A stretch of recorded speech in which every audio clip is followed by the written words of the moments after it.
Olá, senhores, sejam muito bem-vindos a mais um vídeo no canal Coruja do Carvalho. Peço a vocês que, se gostarem do vídeo, por favor, não se esqueçam aí de deixar um like, se inscrever caso ainda não sejam inscritos, ativar as notificações do canal para não perderem nenhum vídeo, compartilhar e, é claro, podem ficar aí à vontade na seção dos comentários, como sempre. E no vídeo de hoje eu quero falar sobre uma personagem icônica que, ao meu ver, moldou bastante a cultura da nova geração, né? Da mais recente geração aí, uma das mais recentes, que é no caso a geração Z, né? Porque nós já temos aí a geração Alpha, que é a personagem da série Todo Mundo Odeia o Chris, a Rochelle, a mãe do próprio protagonista.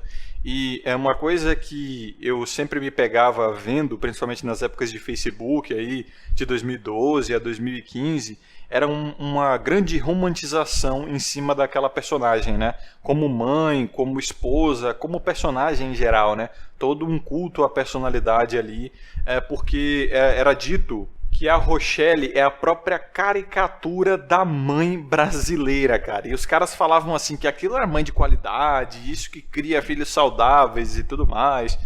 E desde aquela época eu já ficava com uma pulga atrás na orelha a respeito disso, né? Porque tinha várias red flags ali a respeito da personagem, que ela de fato entregava que não era uma boa mãe, ou pelo menos não uma mãe funcional, e também não era uma esposa funcional. Isso eu só consegui perceber, é claro, depois do processo, né, que é o despertar, se é que vocês me entendem.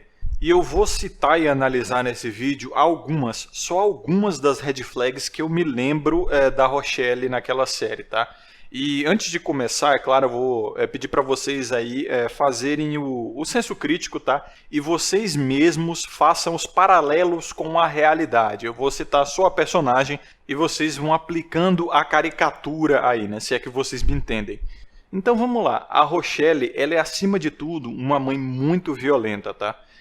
De tal modo que no episódio piloto da série, ela é apresentada justamente com essa imagem de uma mãe extremamente rigorosa, tá? E não tem elogio nenhum a respeito disso. Ela é extremamente violenta de fato. E até a própria série, né, flerta com uma linha tênue que existe entre o castigo físico e o abuso na hora de realmente criar um filho, né? Naquela cena onde tem aquela frase icônica, né, que uma surra nas mãos certas pode ser a diferença entre um Bill Gates ou um Bob Brown.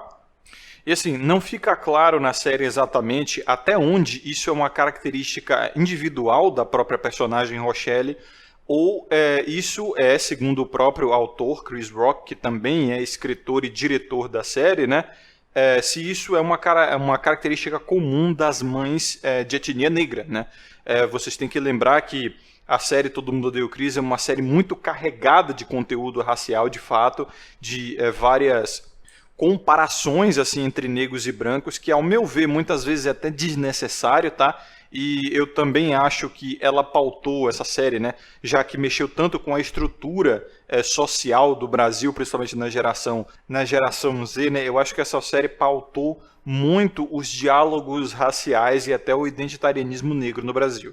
É sério, mano, essa série mexeu muito com a cultura brasileira de tal modo que vendeu camisa pra caramba, vendeu caneca pra caramba. O próprio Tyler James Williams, né, o protagonista da série, que interpretou o Chris, ele veio várias vezes a público até pedir que os brasileiros deixassem ele em paz e tal.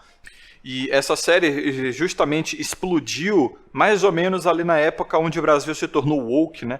Onde o Brasil ele realmente começou a se ligar nessas problematizações identitárias, discussões políticas, né, sociais, etc, etc. Então, assim, foi realmente um momento sensível e uma série famosa, então meio que casou ali as coisas. Mas voltando ao assunto, a Rochelle, ela é a caricatura da mãe narcisista. Você quer saber o que é uma mãe narcisista? Assista Todo Mundo Odeia o Chris e veja a Rochelle.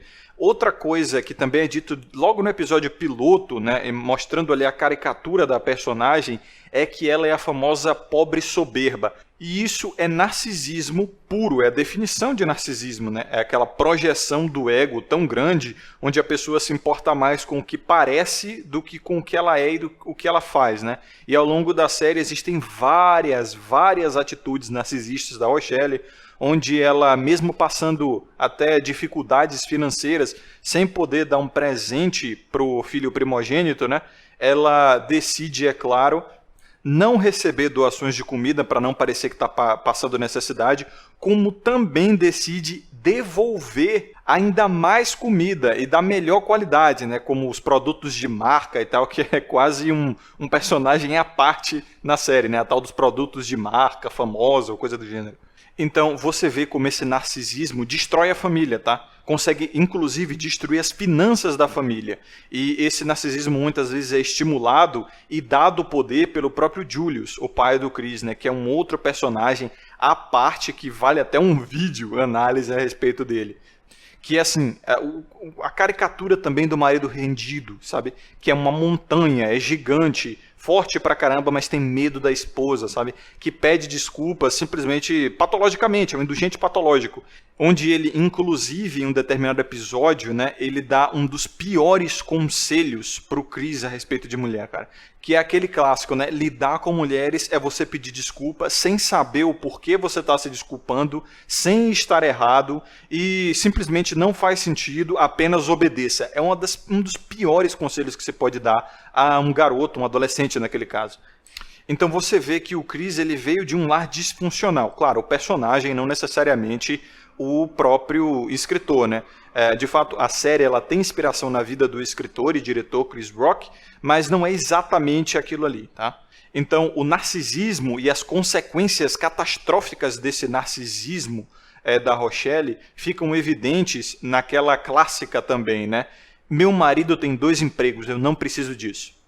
Onde várias e várias vezes ela põe a própria família em vulnerabilidade financeira propositalmente, novamente, né, garantindo ali no fato do marido dela ter realmente 2 empregos, mas ela se demite de todo e qualquer emprego, simplesmente porque quer ou simplesmente porque pode, mesmo numa situação onde a família precisa do dinheiro, né, daquela renda extra. Ela não está nem aí, entendeu? Você vê que o bem-estar da família, a qualidade de vida dos filhos não é a prioridade dela. A prioridade dela é o orgulho, não levar desaforo para casa, não engolir sapo e ficar sempre acima na discussão. E, novamente, projetar um ego inflado, né? Projetar um sucesso falso. Então, além disso, ela também é uma mãe abusiva, né? Que não só abusa dos filhos fisicamente, mas também ela fica lavando roupa suja na frente dos filhos, diminuindo a autoridade do pai, da contraparte masculina ali, onde, novamente, ela tem um ego tão grande, onde ela não se importa com o exemplo que ela vai dar para os filhos, tá? Os filhos adolescentes ou até mesmo crianças. Ela se importa mais em ganhar, em estar por cima, inclusive do próprio marido, entendeu? Então, diversas vezes ali, diversas cenas existem onde a família está na mesa de jantar, um momento até, digamos, sagrado ali, né? Onde a paz deve reinar, você está literalmente engolindo comida, e ela faz um escarcéu por qualquer motivo, por qualquer besteira assim que o marido dela fala, entendeu? Mas eu acho que o que mais me perturba a respeito daquela personagem é a vulnerabilidade financeira e social que ela impõe sobre os próprios filhos em prol do narcisismo dela, né, de manter o ego. Como naquele episódio onde ela literalmente, cara, gasta o dinheiro que era para passar o mês todo da família porque ela queria dar a impressão de que ela estava bem para uma amiga, entre aspas, na verdade uma conhecida dela. Tipo, uma conhecida que ela via no cabeleireiro, entendeu? E aí, por consequência disso, a energia da casa, né, da família do Chris é literalmente cortada e eles passam, assim, sabe Deus quanto tempo, né, sem energia elétrica. Assim. Ela destrói a qualidade de vida da família inteira por conta de uma egolatria, simples assim. Outra coisa também, né, mostrando como ela destrói de fato a vida dos filhos. Ela faz o Chris ir para uma das piores escolas onde ele poderia ir, que é a Corleone, né? Que é onde ele é o único aluno negro e ele sofre abusos diários, né, do Caruso, sofrendo assim violência física e psicológica, porque a mãe não queria que ele fosse para a escola do bairro dele, no Brooklyn. Ou seja, o guri tinha que cruzar a cidade, né, para ir para um bairro totalmente branco de italianos pobres, correu um risco ferrado, não só no caminho, como também durante, né, as aulas, e muito provavelmente ele teve uma educação tão ruim ou pior na Corleone do que ele teria na escola do bairro dele, no Brooklyn, né, a qual, veja só, o Drew frequentava. Então, assim, o Drew, ele não sofreu grandes problemas, muito pelo contrário. Ele era muito bem tratado, né? Pelo menos no ecossistema ali da série, né? No microverso da série. O Drew, ele... é claro que é um exagero, mas tem aquela cena de que ele é recebido, assim, recebendo a chave da cidade, todo mundo festejando e tal, pela presença dele. O Drew é meio que um personagem onde ele fez sucesso, sabe? Ele é tudo o que o Chris queria ser, mesmo sendo o irmão mais novo dele e tal. Mas assim, se o Drew ele teve uma educação melhor que o Chris teve na escola do bairro, muito provavelmente o Chris também não teria uma educação ruim assim, né? É literalmente o narcisismo da Rochelle, achando que o primogênito ele tem que ter a melhor educação, e a melhor educação é aquela que tem mais status, vai ser dada pelos brancos e tal. Então ela expõe o próprio filho dela a esse tipo de situação, entendeu? Por pura arrogância, por pura ignorância mesmo. Então, basicamente, todo o sofrimento que o Chris tem na série, cara, ou quase todo, gira em torno do narcisismo da Rochelle, que é uma das piores mães da ficção. Pelo menos uma das piores que é romantizada, né? É claro, na ficção devem haver mães piores aí que literalmente matam seus próprios filhos, né?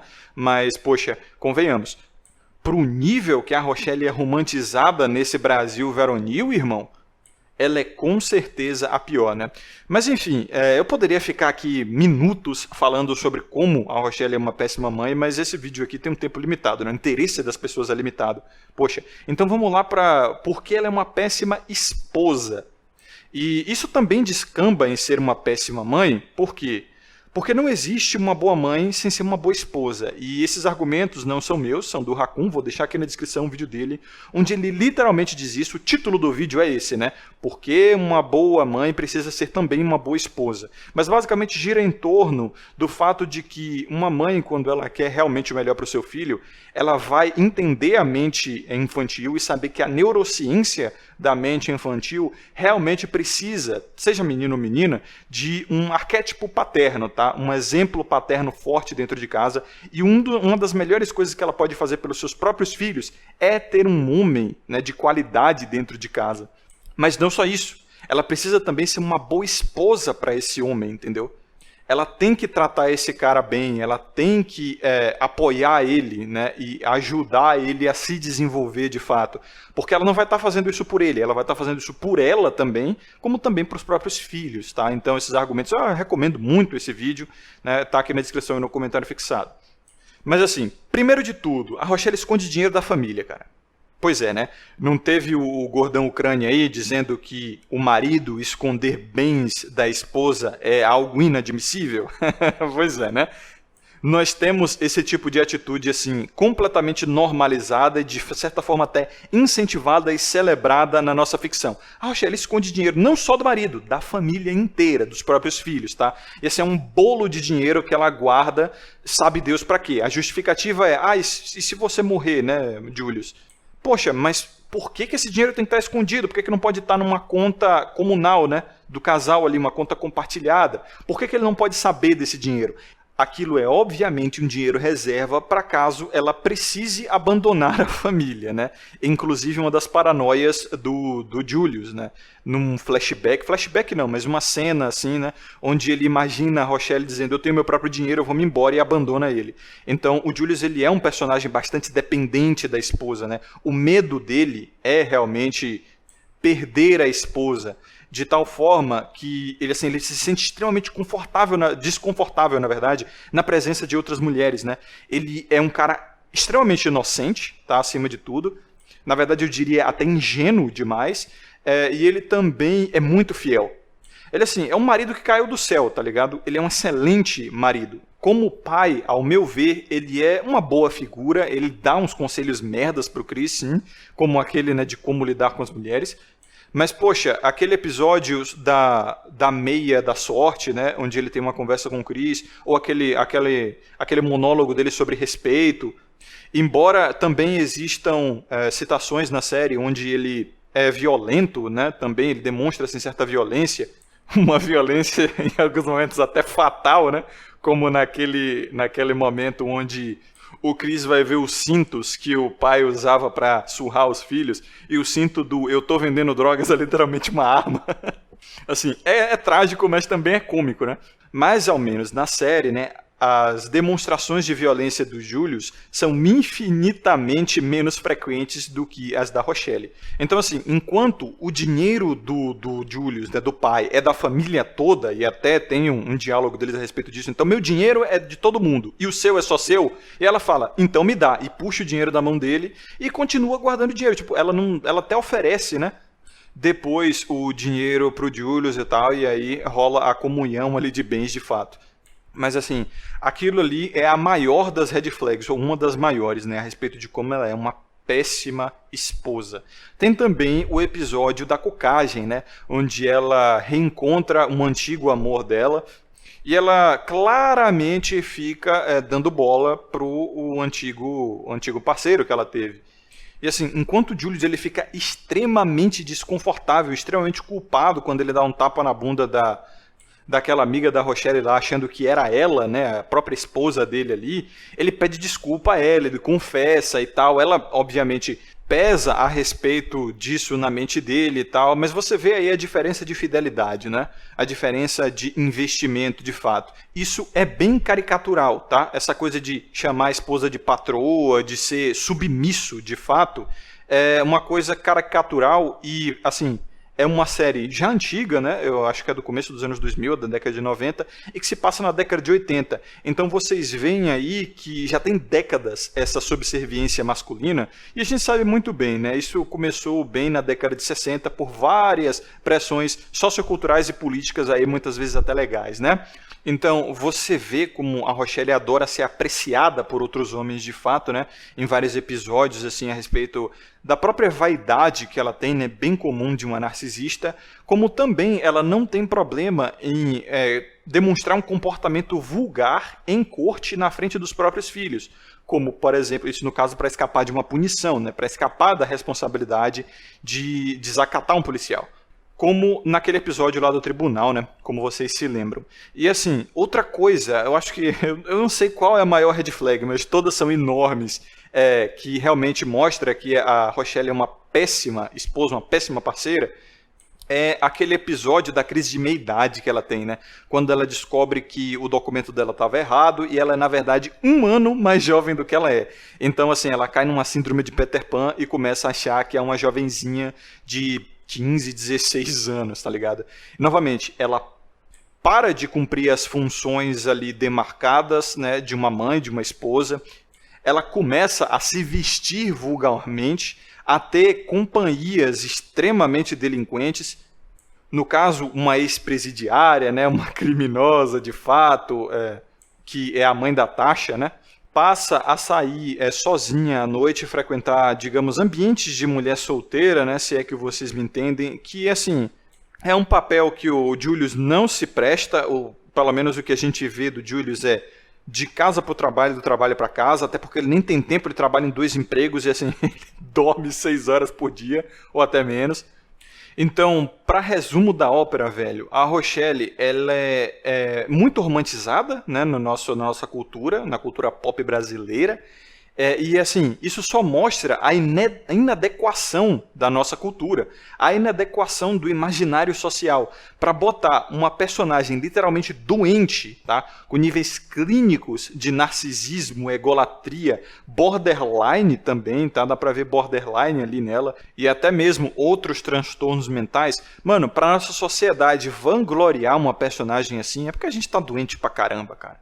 E assim, homens e mulheres, e principalmente homens, vangloriam aquela personagem. Então veja como os caras estão absolutamente inadequados, tá? E de fato, eu não discordo que ela é a caricatura da mãe brasileira, mas eu não falo isso com orgulho nem com expectativa, não. Eu lamento por isso. De fato, ela é a caricatura da mãe brasileira, cara. Então, assim, não é difícil concluir que, desde o episódio piloto, a gente vê que grande parte do sofrimento que o Chris sofre, na verdade, né, que é justamente meio que o motor da série, meio que não, é o motor da série e que leva, inclusive, o nome à série, é causado pela Rochelle, tá ligado? A Rochelle é a maior vilã da série. Dentre outros vilões, como o Caruso, o racismo, até a senhorita Morello, tá? Os professores ali, várias coisas que o Chris sofre, a maior vilã, a que mais traz danos para o personagem principal e para os outros personagens, para todo o ecossistema ali, é a Rochelle, cara. E você consegue analisar isso a partir das causas e efeitos. Novamente, não se sabe, até que eu nunca li a biografia do Chris Rock de verdade, nem sei se ele escreveu uma, não sei como é que é a vida dele de fato. Novamente, eu também não sei até onde aquilo ali é paralelo com a realidade dele ou não, né, com a história dele ou não. Eu sei que tem muita influência, eu sei que tem muita inspiração na história dele, porém eu não sei quanto é esse muito, tá? Se é 90%, 80%, eu não sei o quão preciso é. Mas o Chris Rock, ele é um grande homem, convenhamos, né? Ele é um excelente comediante, fez sucesso e tal, e ele é inclusive um homem muito desperto, né? Autor da célebre frase: apenas mulheres, crianças e cães, ou animais de estimação para esse efeito, são amados incondicionalmente. Homens só são amados, e eu acho que amados é um exagero dele, né? Eu diria valorizados ou meramente respeitados, à medida que trazem alguma coisa à mesa, né? À medida que provém alguma coisa. E, cara, isso aí é realidade nua e crua, tá? É um cara muito desperto, que traz várias citações até da Pílula Vermelha nos stand-ups dele, né? Sobre o comportamento feminino, sobre a sociedade, sobre racismo, questões raciais, enfim. Ele é um cara bastante funcional, tá? Que, a despeito assim, do que ele sofreu na infância, de fato ele sofreu abuso psicológico e físico, né? E muito racismo na sua infância e adolescência, a despeito disso tudo, né? Perda do pai enquanto era muito jovem e tal, tudo isso, ele se tornou um cara admirável. Mas, falando do Chris, agora como personagem da série Todo Mundo Odeia o Chris, ele de fato não precisa de inimigos, tá? Como uma mãe daquelas, ele não precisa de nenhum inimigo. E veja só, essas foram só algumas coisas que eu me lembrei, tá? Vocês que acompanharam até aqui, escrevam aí nos comentários outras red flags que a Rochelle apresentou. Esse vídeo já está aqui mais ou menos na faixa que eu gosto de manter os meus vídeos, né? Então eu vou terminar por aqui. Então a vocês, senhores que acompanharam até aqui, um forte abraço. Lembrem-se de ter sabedoria e consciência sempre. Vejo vocês no próximo vídeo. Aqui é o Coruja e até mais.